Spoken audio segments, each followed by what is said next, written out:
हाय दोस्त, नमस्कार। Success point में पुनः आप सभी का दोस्त हार्दिक अभिनंदन है दोस्त। आइए आज हम लोग पढ़ेंगे केमिस्ट्री। इसमें कई सौ कमेंट आए हैं कि केमिस्ट्री में सबसे जैसे हमारा है रासायनिक समीकरण किसे कहते हैं, संतुलित समीकरण किसे कहते हैं, शब्द समीकरण क्या है, इसके बारे में आज हम लोग चर्चा करेंगे और पढ़ेंगे। तो इस वीडियो को लास्ट तक बने रहेगा दोस्त, सबसे इंटरेस्टेड वीडियो होगा। जैसे कि आइए देखते हैं, फर्स्ट नंबर आपका होगा केमिस्ट्री। क्लियर? केमिस्ट्री को हम लोग हिंदी में क्या बोलते हैं? तो केमिस्ट्री में हिंदी को हम लोग बोलते हैं विज्ञान। कौन सा विज्ञान होंगे? रसायन। क्लियर? रसायन विज्ञान होंगे ये केमिस्ट्री में, जिसको बोलते हैं रसायन विज्ञान। इसी के बारे में हम लोग पढ़ेंगे। एक छोटा सा हेडिंग आप लोग बनाइएगा, जैसे सुनोगे नाम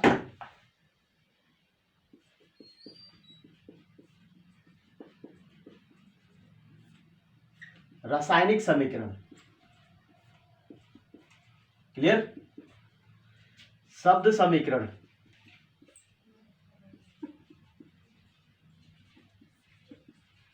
ठीक है दोस्त? अभिकारक। क्या होगा? अभिकारक। उसके बाद से उत्पाद। क्लियर? अब देखिए, रासायनिक समीकरण, शब्द समीकरण, अभिकारक और उत्पाद। एक और आता है संतुलित रासायनिक समीकरण।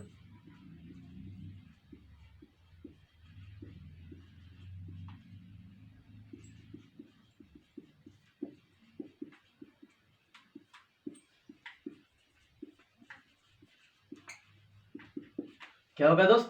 संतुलित रासायनिक समीकरण। ठीक है, इसके बारे में हम लोग देखेंगे, आज पढ़ेंगे। तो इस वीडियो को लास्ट तक बने रहिएगा।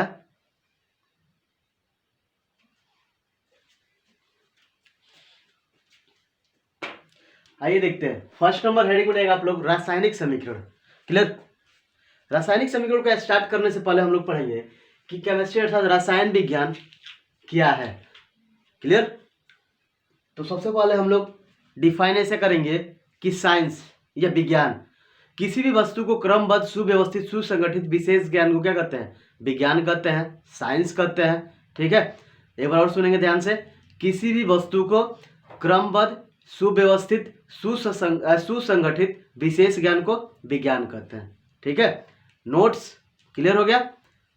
एक बार और ध्यान से, किसी भी वस्तु को सुव्यवस्थित, सुसंगठित विशेष ज्ञान को विज्ञान कहते हैं। अब देखिए, सुव्यवस्थित और सुसंगठित का मतलब, जैसे मान लीजिए आप लाइब्रेरी में गए, लाइब्रेरी में कहीं पे भी बुक आपका रखा है, राइट्स, कहीं कलम या पेंसिल कोई भी ऐसे ही रखा गया है, उसको हमने क्या कर दिया? एक सुव्यवस्थित ढंग से रख दिया। क्लियर? संयोज करके रख दिया, तो हमारा है सुव्यवस्थित, सुसंगठित। क्लियर? संगठित तरीकों से है, वो हमारा क्या है? विज्ञान है। राइट? अब विज्ञान की जो ब्रांच है, जो शाखाएं हैं, मुख्य रूप से तीन होते हैं, फिजिक्स, केमिस्ट्री और बायोलॉजी। क्या होते हैं? क्लियर? फिजिक्स, केमिस्ट्री और क्या होता है तीसरा? बायोलॉजी। क्लियर? फिजिक्स को बोलते हैं भौतिक, और केमिस्ट्री को रसायन, और बायोलॉजी को क्या बोलते हैं? जीव। अर्थात भौतिक में हमने क्या जोड़ दिया? विज्ञान। केमिस्ट्री रसायन में विज्ञान अर्थात रसायन विज्ञान, और वैसे ही जीव विज्ञान। ठीक? फर्स्ट, सेकेंड और थर्ड। ठीक है, फर्स्ट, सेकेंड और थर्ड, अर्थात फिजिक्स भौतिक विज्ञान, केमिस्ट्री रसायन विज्ञान और बायोलॉजी जीव विज्ञान। अब ये देखते हैं हम लोग क्या? रासायनिक समीकरण। ठीक है, इसको नोट्स के माध्यम से आप लोग लिख सकते हैं कि वे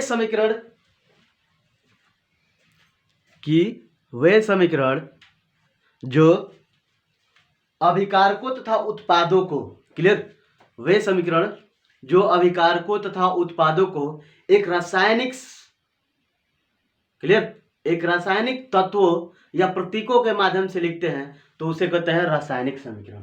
क्लियर? जैसे एग्जांपल, H। H क्या है? किसकी संकेत है H? ये एक प्रतीक है ना, एक संकेत है किसका? हाइड्रोजन का। प्लस O अर्थात ऑक्सीजन। क्लियर, हाइड्रोजन और ऑक्सीजन जब ये दोनों क्रिया करते हैं तो क्या बनता है, राइट्स। तो ये हो गया हमारे क्या, रासायनिक समीकरण, अर्थात रसायन में लिखा गया ना, तो ये हो गया हमारा रासायनिक समीकरण। नोट्स में लिख सकते हैं कि वे समीकरण जो अभिकारकों तथा उत्पादों को रसायन में या रसायन के प्रतीकों में या संकेतों में लिखा जाता है उसे रासायनिक समीकरण कहता है। जैसे जैसे hydrogen plus oxygen, clear, nitrogen plus oxygen, calcium plus oxygen, clear. तो ये किस में है, हमारे रासायनिक समीकरण है, एक है, क्लियर।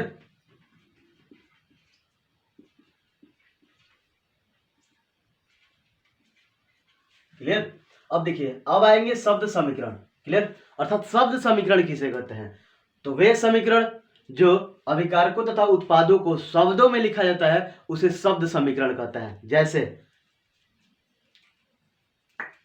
जैसे नाम सुने होंगे आप लोग, कार्बन प्लस ऑक्सीजन, ठीक है, कार्बन प्लस ऑक्सीजन इंडिकेट क्या कर रहा है, अब ये कार्बन और ऑक्सीजन मिलेंगे तो क्या बनेगा, carbon dioxide.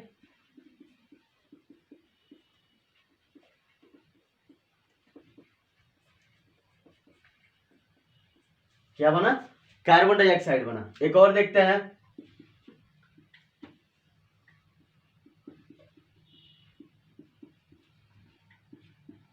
Hydrogen plus oxygen, clear, hydrogen और ऑक्सीजन जब मिलेंगे तो क्या बनेगा,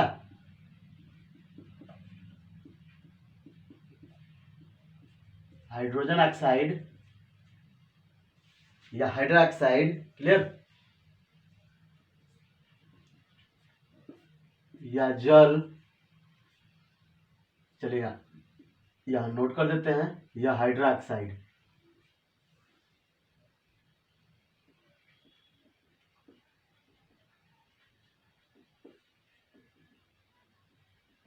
क्लियर।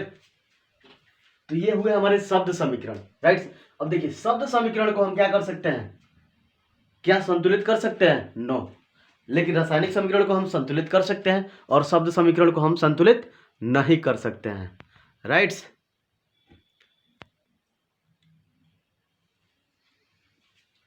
यही है हमारा रासायनिक समीकरण और शब्द समीकरण में अंतर। अगर क्वेश्चन आ सकता है कि रासायनिक समीकरण किसे कहते हैं तो आपको पता है, क्लियर। और शब्द समीकरण को हम क्या कर सकते हैं, लिख सकते हैं शब्दों में, बट उसको संतुलित नहीं कर सकते हैं, ठीक है। उसके बाद से होगा आक्सीकारक, क्या होगा, अभिकारक, क्या होगा, अभिकारक। अब देखिए, अभिकारक में लिखेंगे, जैसे हमने एक संकेत, एक तत्व लिखा, हाइड्रोजन के परमाणु और ऑक्सीजन के परमाणु, क्लियर। तो हाइड्रोजन और ऑक्सीजन के जो परमाणु होंगे वो क्या है, अभिकारक है। क्या है दोस्त, अभिकारक, क्लियर। अब देखिए, इसको कैसे हम डिफाइन करेंगे। फर्स्ट नंबर, अभिकारक को जब एक या एक से अधिक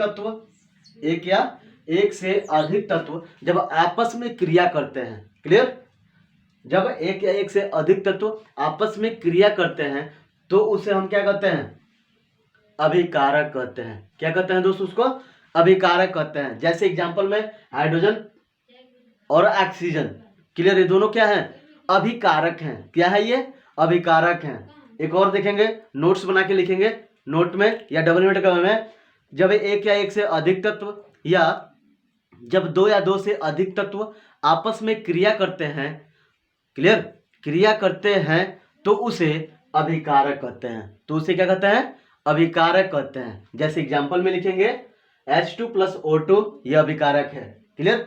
अब नीचे लिखेंगे डबल इन्वर्टेड कॉमा में कि अभिकारक तीर से पहले, जो हम लोग ये तीर बनाते हैं ना, तीर से पहले, अर्थात तीर से पहले क्या है, अभिकारक है। तीर से पहले क्या है, अभिकारक है। या ऐसे लिख सकते हैं, जो हम लिख रहे हैं right side RHS, clear, right hand side, और दूसरा क्या होगा LHS, अर्थात लेफ्ट हैंड साइड। अर्थात जो हमारा लेफ्ट हैंड साइड होता है वो क्या है, अभिकारक है। लेफ्ट हैंड साइड जो हमारा क्या है, अभिकारक है। अर्थात लेफ्ट हैंड साइड जो हमारा अभिकारक है और तीर से पहले वाला भी है वो भी हमारा अभिकारक है। इसको डबल इन्वर्ट कॉमा को बंद कर दीजिएगा, राइट। चलिए, अब आगे हमारा क्या है हेडिंग, एग्जाम्पल में आप तो लिख लिए हैं ना। चलिए आगे बढ़ते हैं। उत्पाद क्या है? उत्पाद, अर्थात उत्पाद किसे कहते हैं? इस क्रिया में उत्पाद को हम नोट्स बनाएंगे बाबू दोस्त, तो सबसे आपके लिए बेटर रहेगा जितना जल्दी हो नोट्स बनाएं, तैयारी करें, हाई स्कूल के सबसे मोस्ट क्लियर। उत्पाद, जब एक या एक से अधिक तत्व, क्लियर, जब एक या एक से अधिक तत्व आपस में क्या करते हैं? क्रिया करते हैं। आपस में क्या करते हैं? क्रिया करते हैं तथा क्रिया करने के पश्चात एक नए यौगिक का निर्माण करते हैं। क्लियर, एक नए यौगिक का निर्माण करते हैं तो उसे क्या कहते हैं? उत्पाद कहते हैं। एक बार और सुनेंगे ध्यान से नोट्स में। जब एक या एक से अधिक तत्व आपस में क्रिया करते हैं, क्रिया करने के पश्चात एक नए यौगिक का निर्माण करते हैं तो उसे क्या कहते हैं? उत्पाद कहते हैं। जैसे एग्जांपल में हाइड्रोजन आयन और ऑक्सीजन आयन को जो हमने बनाया, तो ये तीर के बाद भी बनेंगे ना, इंडिकेट कर रहा है, अर्थात राइट हैंड साइड में बनेंगे H2O। तो H2O क्या हुआ? जल हुआ ना। अब हमने इस समीकरण को संतुलित नहीं किया, आगे देखते हैं। नाइट्रोजन और ऑक्सीजन जब क्रिया करेंगे तो क्या बनेगा? N2O, नाइट्रस ऑक्साइड बनेंगे दोस्त। क्लियर, अब इसको देखिए, डबल नोट का दूसरा लिखेंगे उत्पाद में कि जब एक या एक से अधिक तत्व या दो से अधिक तत्व आपस में क्रिया करते हैं तो क्रिया करने के पश्चात एक नए यौगिक का निर्माण करते हैं, उसे उत्पाद कहते हैं। एज जैसे example Cr2 plus H2SO4, right. Cr का मतलब क्रोमियम, उसके बाद से H2SO4 हाइड्रोजन सल्फेट। क्लियर, तो हाइड्रोजन सल्फेट हमने जब क्रोमियम के साथ क्रिया कराया तो क्या बना? देखिए, अब यहाँ पे एक या एक से अधिक तत्व है ना। क्लियर, तो इसको हमने क्रिया कराया तो ये क्रोमियम किसके साथ क्रिया करेगा? सल्फेट के साथ, तो ये बनेगा Cr2SO4 प्लस H2। क्लियर, ये हुआ हमारा उत्पाद। क्या हुआ दोस्तों? ये सब उत्पाद हो गया। किसमें? राइट हैंड साइड में हमारा जो बने हैं उत्पाद हो गए। इसको आप क्या कर सकते हैं? नोट्स बना सकते हैं। ठीक है, नोट्स बना के लिखिए। ठीक है दोस्त, चलिए आगे बढ़े। फिर यहां तक क्लियर हो गया, समझ में आ गया सबको। फिर आगे बढ़ते हैं। क्या है कि संतुलित रासायनिक समीकरण किसे कहते हैं? अब आई ना बात हमारी संतुलित रासायनिक समीकरण, अर्थात ये संतुलित रासायनिक समीकरण कैसे संतुलित करेंगे इस समीकरण को, तभी तो हमें नंबर मिलेगा। ऐसे बोर्ड एग्जाम में तो ये क्वेश्चन लिखे रहेंगे, इस क्वेश्चन को हमें क्या करना है? संतुलित करना है। तो संतुलित कैसे करेंगे?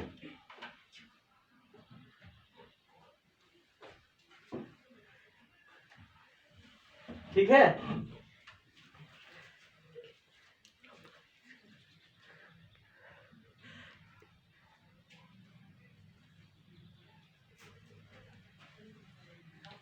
चलिए आगे देखते हैं संतुलित रासायनिक समीकरण। अब देखिए, जो भी हमने एग्जाम्पल को हल किया सेम ऐसे ही संतुलित रासायनिक समीकरण को संतुलित करना है।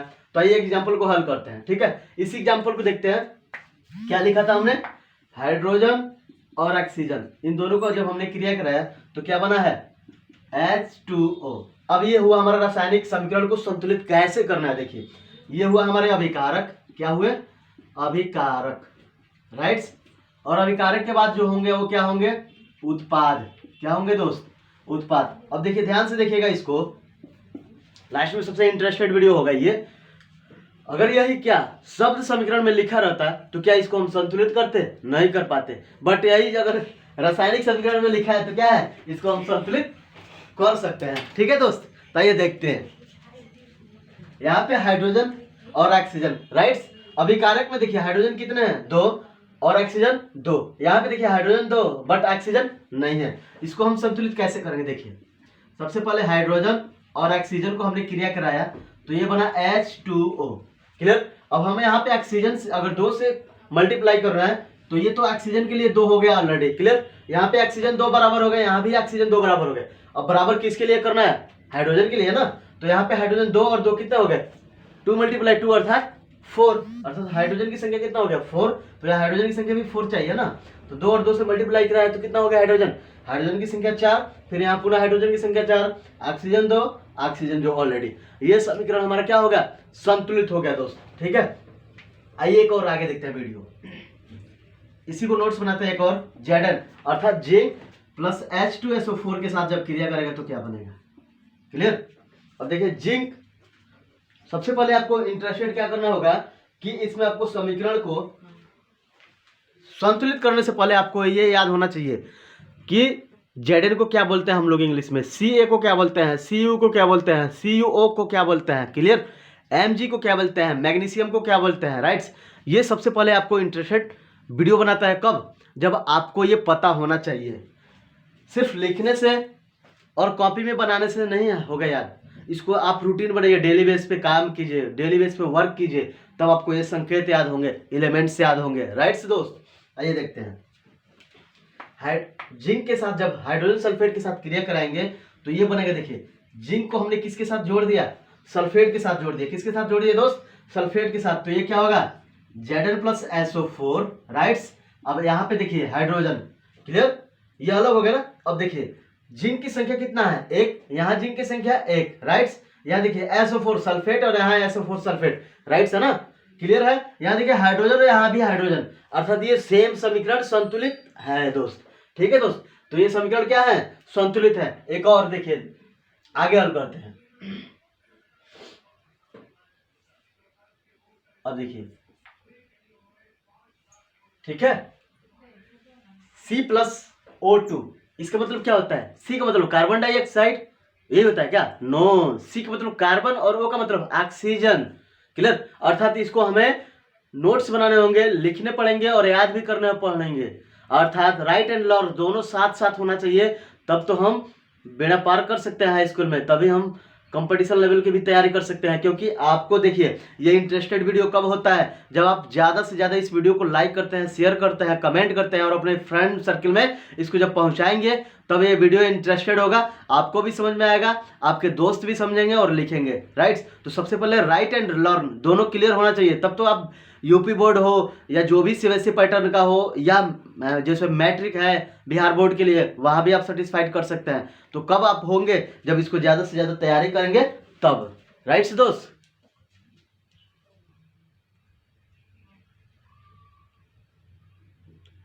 ठीक है दोस्त, चलिए आगे बढ़ते हैं। तो थैंक्स फॉर वॉचिंग।